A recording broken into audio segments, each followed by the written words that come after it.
Batches किंवा आपल्या आजूबाजूच्या काही बॅचेस, मित्रमैत्रिणी, नातेवाईक यांचा कॉलेजमधल्या, शाळेमधल्या मेरिटचा संबंध आणि करिअरचा संबंध आपण थोडा लावून पहा.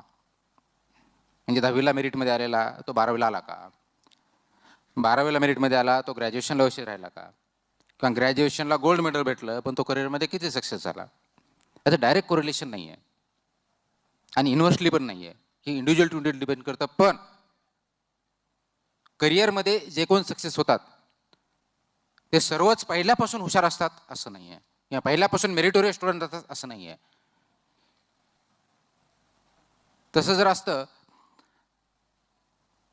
तर आईन्स्टाईन पासून सर्व जे ग्रेट लोक आहेत ते कधीच झाले नसते. कारण ते कधीच अकॅडमिक्समध्ये त्या काळात कॉलेजमधल्या, शाळेमधल्या दे वर नॉट आउटस्टँडिंग पर्से. कोणते ग्रेट माणसं घ्या, Mahatma Gandhi, father of the nation घ्या, शाळा कॉलेज लाईफमध्ये आउटस्टँडिंग होतं असं कधी वाटलं असेल तर दाखवा मला. नाही. याचा अर्थ शाळा कॉलेजमध्ये आउटस्टँडिंग नसलेलेच होतात का असा अर्थ नाही आहे. असा अर्थ नाही आहे त्याचा. त्याचा अर्थ असा आहे, किंवा दुसऱ्या पद्धतीने विचारतो, सर्वसाधारणपणे आपल्या आजूबाजूला आपण वावरत असताना कलेक्टरचा मुलगा तो हुशारच असणार, एक समज असतं. पुढाराचा मुलगा हुशारच असला पाहिजे, तो पुढारी आहे, आईवडील आहे, असला पाहिजे. शाळेमध्ये शिक्षकाचा मुलगा आहे तो पहिलाच येणार. तो काय येणार त्याची कारणवश आपण वेगळ्या पद्धतीने करू शकतो, पण हे समज असतात सर्वसाधारणपणे. म्हणजे 90% लोकांना जर मी हा प्रश्न विचारला तर त्याचं उत्तर हो हेच येतं, नाही असं कोणी म्हणत नाही. पण ज्यावेळेस मी याचं कारण विचारतो ते कारण मला कोणी सांगत नाही. म्हणजे कलेक्टरचा मुलगा किंवा मुलगी हुशारच पाहिजे, हो असला पाहिजे का, कारण बाप हुशार आहे किंवा आई हुशार आहे म्हणून. म्हणजे हुशार ही जेनेटिकली असते हे सायन्सने आतापर्यंत तरी प्रूव्ह केलेलं नाही आहे, किंवा ती संसर्गजन्य असते असंही काही प्रूव्ह झालेलं नाही आहे.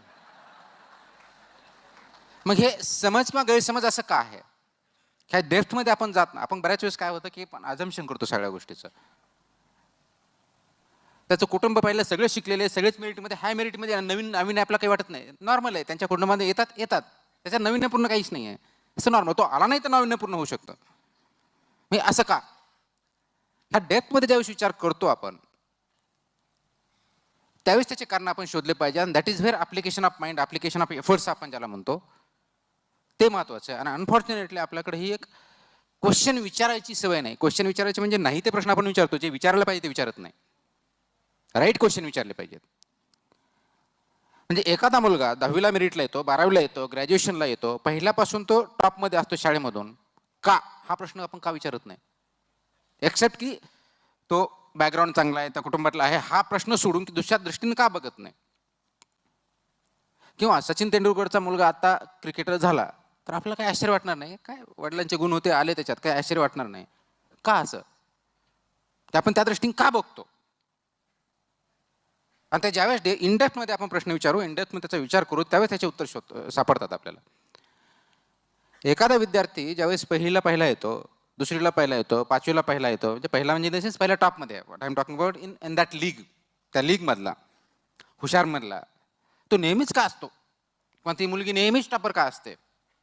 किंवा एखादी मुलगी क्लासिकल डान्सर पहिल्यापासून आवडत होते, क्लासिकल डान्सरमध्ये सगळ्या टॉपमध्ये असते. किंवा इंजिनिअरिंगला एखादा मुलगा मॅथ्समध्ये पहिल्यापासून टॉप, तर का त्याला मॅथ्स पहिल्यापासून त्याच्या ब्रेनमध्ये आलेलं म्हणून असतं का, नाही आहे. मुलगा तो शिक्षकाचा म्हणून टॉप येतो का, नाही आहे. तो पुढाऱ्याचा मुलगा आहे म्हणून त्याला सगळ्या गोष्टी येतात का, नाही आहे. याचं उत्तर शोधण्याचा ज्यावेळेस आपण प्रयत्न करतो आणि ते खरं त्यांच्या यशाचं गमक असतं आणि तो आपण शोधला पाहिजे आणि तिथं आपण पावलं टाकले पाहिजेत. एखादी गोष्ट ज्यावेळेस घडते त्याच्या पाठीमागे पहिली गोष्ट काय असते ते विचार यावं लागतो डोक्यामध्ये. ती प्रोसेस थॉट पासून चालू होते, ऍक्शन नंतर होते. मग हे थॉट कोणता याला, तर मी ज्यावेळेस पहिला येतो, मी टॉपर असतो, पहिल्या वर्गात आलो, दुसरीत आलो, 10वीत आलो, 12वीत आलो, ग्रॅज्युएशनला आलो, ही माझी सवय झालेली असते. It becomes my habit of what, to be in the top. ते जोपर्यंत माझी सवय होत नाही तोपर्यंत मी यशस्वी होऊ शकत नाही किंवा टॉपर राहू शकत नाही, किंवा त्या लीगमध्ये राहू शकत नाही. मग ही सवय कशी घडणार? किंवा आपल्यापैकी आता कॉलेजचे विद्यार्थी आहेत, एखादा मुलगा असतो त्याच्याकडं, आता टू व्हीलर असतं की नाही मला माहीत नाही, आमच्या काळात बाईक म्हणजे बायसिकल आणि टू व्हीलर्स असायचे, बाकीचे बसनी यायचे किंवा कसे तरी. पण बाईक अशी असायची एखादी की तो नेहमीच नवीन असल्यासारखं वाटायचं, एकदम क्लीन. आपण त्याला काय म्हणतो? त्याची बाईक एकदम टिपटॉप असते. एखादी मुलगी असते, तिचा ड्रेसिंग सेन्स खूप छान असतो, कमेंट काय असतं? तेच एकदम सुंदर. मी सिविक सेन्सच्या भाषेत बोलतोय, कारण मी कधी टॉन्ट कोणावरती केले नाही आणि आता या काळात कोणाला करणं शक्य पण नाही. सांगण्याचा उद्देश असा आहे, तर हा सवयीचा भाग आहे की डेली त्याची बाईक स्वच्छच असली पाहिजे, चांगलीच असली पाहिजे. डेली ती मुलगी चांगल्या ड्रेसमध्येच येते, ते बघितलंच पाहिजे. किंवा कॉन्ट्ररी, एखादा मुलगा असतो, शूज नवीन असतो पण कधी पॉलिशिच केलेला नसतो, काय घाण नेहमी घालतो, सवय. तर आपण जे आहोत, जे काय आहे, सक्सेस फेल्युअर जे काय आहे, it's actually is a result of your habits. It's actually result of your habits. Good or bad? Good results, good habit. It is not because your habits are good because you have got good results. No, your habits are good. That's what you are getting good results. Your habits are bad, you're going to get bad results. म्हणून एखादा candidate ज्यावेळेस मेरिटमध्ये 10वीला, त्याला माहीत असतं की नाही आपल्याला 12वीला यायचं, मग मला प्रयत्न करावे लागतील. मग ग्रॅज्युएशनला यायचं, मग प्रयत्न करावे लागतील. बरेच असे असतात की 10वीला मेरिटमध्ये येतात, 12वीला येत नाहीत. याचा अर्थ असा, सवय बिघडली. सवय बिघडली. आता कोणती सवय होते? ज्यावेळेस एखादा शिक्षकाचा मुलगा नेहमी टॉपमध्ये येतो, त्याच्या पाठीमागं, नॉट सगळे शिक्षक, काही शिक्षकाच्या बाबतीत आपण जे बोलतो त्याच्याबद्दल बोलतो, तो शाळेत जातो. शाळेत होताना शिक्षक सांगतात, आई वडील म्हणून सांगतात की होशी टिपटॉप पण आहे, कारण तो ज्यावेळेस शाळेत शिकवत असतो तो एक्सपेक्ट करत असतो, शिक्षक किंवा ती शिक्षिका, की माझे विद्यार्थी कसे असावेत, ते त्याच्यासमोर आयडियल असतं शिक्षक. म्हणून त्या दृष्टीने आपण आपल्या मुलाला सांगितलं पाहिजे की तुझे कपडे व्यवस्थित पाहिजेत, क्लासमध्ये तू अटेन्शन दिलं पाहिजे, खेळामध्ये तुला प्रावीण्य पाहिजे, तू पुस्तकही वाचलं पाहिजे. हे ज्यावेळेस तो समोरच्याकडून एक्सपेक्ट करतो, तीच सवय आपल्या मुलाला किंवा मुलीला तो लावण्याचा प्रयत्न करत असतो. आणि म्हणून वेळेवर शाळेत जाणे, शाळेतून आल्यानंतर वेळेवर घरी येणे, घरी आल्यानंतर जो काय खेळायचा वेळ असेल, जेवायचा, तो झाल्यानंतर त्याचा अभ्यासाला बसणे, असं अभ्यास करून घेणे, अभ्यासाची त्याला सवय लावणे, रिडिंगची सवय लावणे, हे रिपिटेटिव्ह होतं. Day after day, months after months, year after year. आणि हे जे रिपिटेशन आहे सवयीचं, मग तो तुमचा स्वभाव बनतो.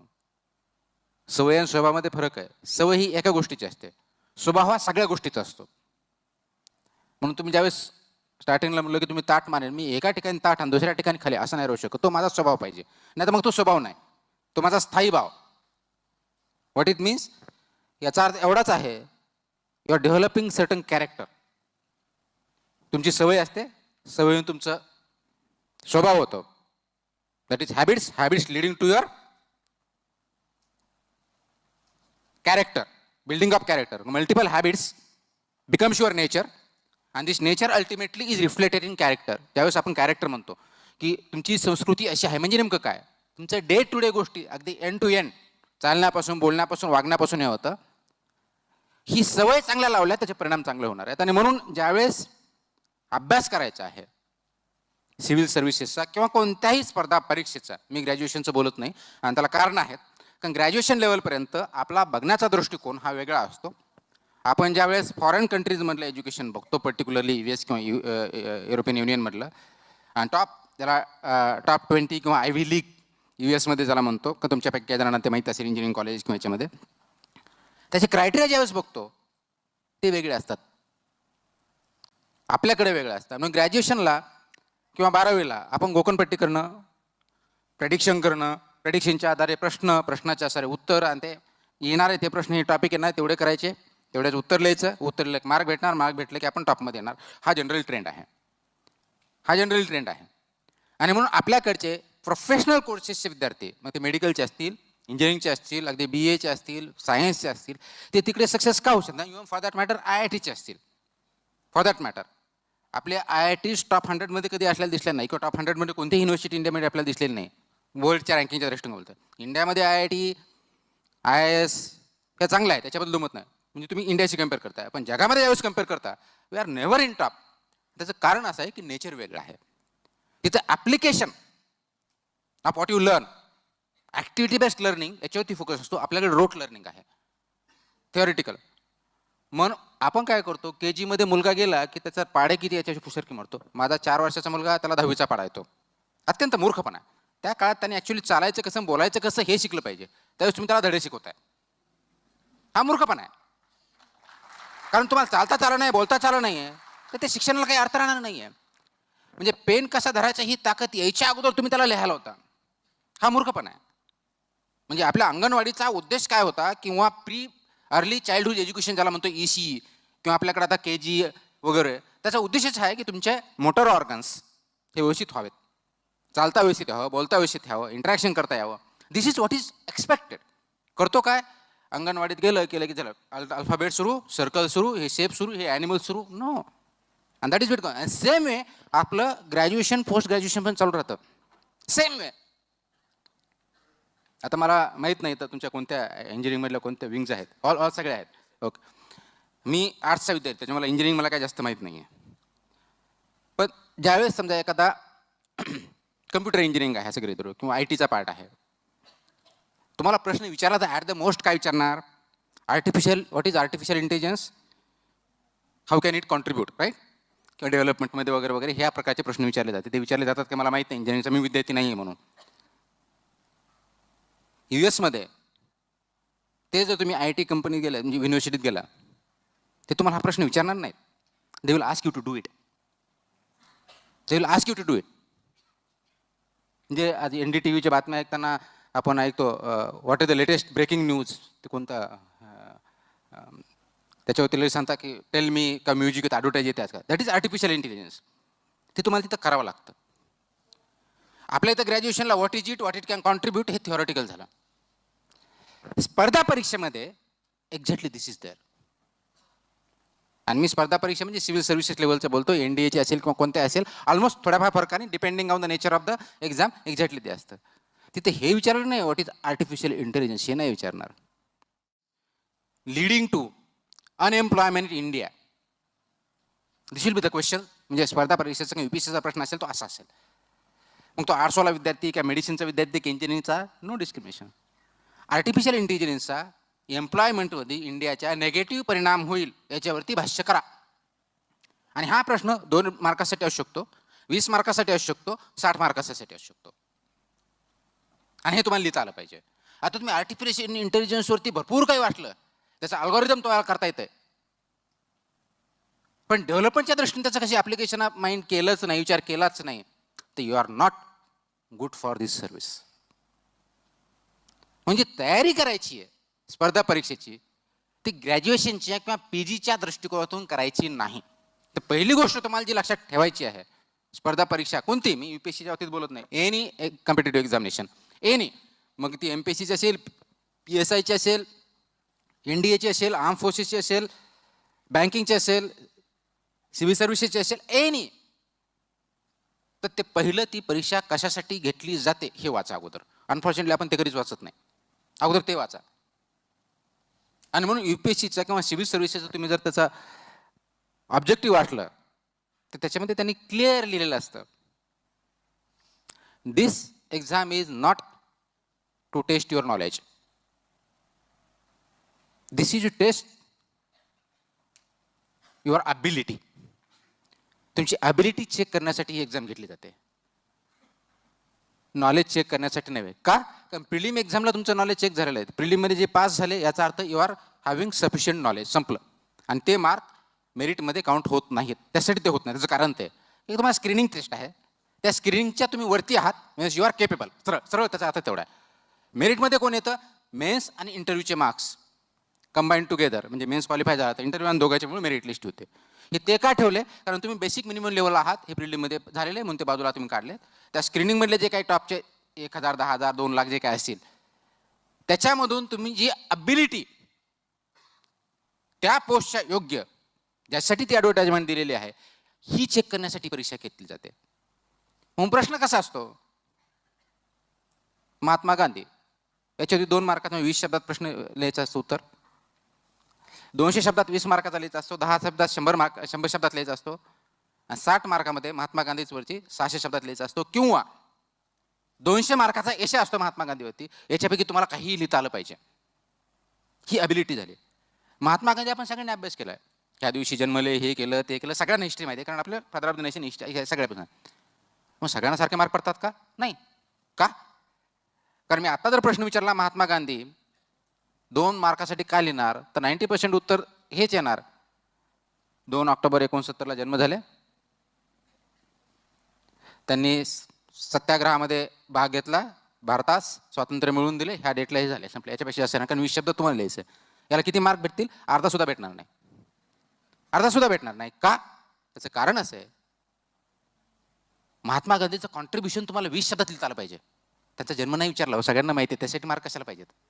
आणि एक्झॅक्टली शाळेमध्ये आपण महात्मा गांधी म्हणलं की 2 ऑक्टोबर 1869, बरोबर बोललोय का चुकतोय मी? मला आठवत नाही आता डेट. याप्रमाणे आपण झालो होतो. कारण आपल्याला पाठ करण्याची एवढी सवय आहे. त्यांचा डेथ कधी, त्याचा मृत्यू कधी, इव्हेंट कोणती, 1918ला पोरबंदरला गेले, 1900 चंपारणला गेले, का हे गेले का ते गेले. आय एम नॉट सेइंग ते इम्पॉर्टंट नाही, ते इम्पॉर्टंट आहे, पण 20%, 80% बाकीचं आहे, त्याच्याकडे आपण पूर्णपणे दुर्लक्ष करतो. तसंच अगदी जिनेटिक्स असेल, क्रोमोझोम्स असतील, आर्टिफिशियल इंटेलिजन्स असेल, मेडिकल सायन्स असेल, यू टेक एनिथिंग. स्पर्धा परीक्षा तुम्हाला क्रिटिकल थिंकिंग आणि डिसिजन मेकिंग अबिलिटी तुमच्याकडे आहे की नाही हे बघितलं जातं. ज्या पोस्टसाठी तुम्ही अप्लाय करता त्या पोस्टची अबिलिटी तुमच्याकडे आहे की नाही, आणि हे तुमचं मेन्स एक्झाम आणि इंटरव्ह्यू याच्यामधून चेक केलं जातं. मेन्स एक्झाम आणि इंटरव्ह्यू. आता आपला फोकस काय असतो? तुम्हाला जर म्हणलं की महात्मा गांधीवरती प्रश्न येणार, तर आपण वाचायला सुरुवात काय करतो? त्यांची सगळी बायोग्राफी वाचतो. बायोग्राफी वाचू नका असं माझं म्हणणं नाही, बायोग्राफी वाचा. It will be good for making research on Mahatma Gandhi. You can become PhD doctor, but not necessarily you will succeed in competitive examination. Not necessarily. कारण तो तुमचा एक पार्ट आहे. 20% to 30% एवढाच पार्ट आहे. रिमेनिंग जो पार्ट आहे त्याच्याकडे तुम्ही बघत नाही. त्याला क्रिटिकल कॉन्ट्रीब्युशन असेल, ॲडव्हान्टेजेस असतील, डिसएडव्हान्टेजेस असतील, डिसिजन मेकिंग असेल, हे अप्लिकेशन ऑफ माइंड, या दृष्टिकोनातून जोपर्यंत त्याच्याकडे अभ्यासाकडे बघत नाही तोपर्यंत ते प्रॉब्लेम राहणार. आणि म्हणून उत्तर लिहिता नाही, आपल्याला जी सवय झालेली आहे, माहिती लिहिणं म्हणजे उत्तर लिहिणं, हे जे आहे हे चुकतो. इन्फॉर्मेशन हा उत्तराचा फक्त आणि फक्त 1/5 पार्ट असतो, और ॲट द मोस्ट 1/4, 20 to 25%. बाकीचे जे पार्ट्स आहेत ते आपण कधी बघितलेले नसतात. मी जरा तुम्हाला आता प्रश्न विचारला की सर्वात अवघड प्रश्नाचे उत्तराचे भाग किती, एकही उत्तर देऊ शकणार नाही, मला छाती ठोकून मी सांगू शकतो. असेल कोणाला तर सांगा, सर्वात अवघड जो उत्तर असतो म्हणजे प्रश्न, त्या उत्तराचे भाग किती आहेत, parts of the answer, anybody सांगू शकाल? नाही. खूप झालं तर काय, प्रस्तावना असते, उत्तर असतं आणि कंक्लुजन असतं, एवढं बोलू शकू. हा इझिएस्ट ऑफ द क्वेश्चन आहे, त्याचे 3 भाग आहेत. मी डिफिकल्ट क्वेश्चन जो आहे त्याचे 9 भाग असतात उत्तराचे. कधी विचार केलाय? नाही. पण आपल्याला मार्क तर भेटतात. आणि म्हणून ज्या वेळेस इव्हन ग्रॅज्युएशनला किंवा पोस्ट ग्रॅज्युएशनला 2 मित्रमैत्रीण असतात, सारखाच अभ्यास केलेला असतो, एकाने एकही पुरवणी लावले नसते, दुसऱ्याने 10 पुरवणी असतात, उत्तर पुरवणी न लावलेलं असतं की त्याला 80 भेटले आणि मला 60 भेटले. असेसमेंटमध्ये प्रॉब्लेम आहे, आपलं उत्तर त्याच्यावर तेवढं असतं, कारण त्यांनी पुरवण्या न लावता मार्क्स भेटले आणि मी पुरवण्या लावून भेटले नाही. म्हणजे मार्क्स पुरवण्याला पाहिजेत का उत्तराला पाहिजेत? कारण त्यांनी सक्षिंट शब्दामध्ये, कमीत कमी शब्दामध्ये जो प्रश्न विचारलाय, जे अपेक्षित आहे ते उत्तर लिहिलंय, कम्प्लीट आणि करेक्ट आन्सर ज्याला म्हणतो.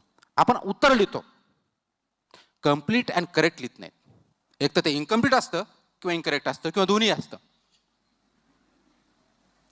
म्हणजे एक तर 9 पाठ असं हेच माहीत नाही, त्याच्यामुळे 9 पाठ लिहिण्याचा प्रश्नच येत नाही. म्हणजे आपल्या शरीराचं उदाहरण जर द्यायचं तर बॉडीचे तुमचा हात बाजूला केला तर बॉडी व्यवस्थित दिसेल का तुम्हाला? उत्तराचं तेच होतं ना.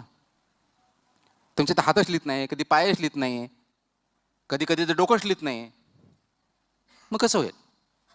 कारण तुमच्या उत्तर कम्प्लीट महत्त्वाचं असतं.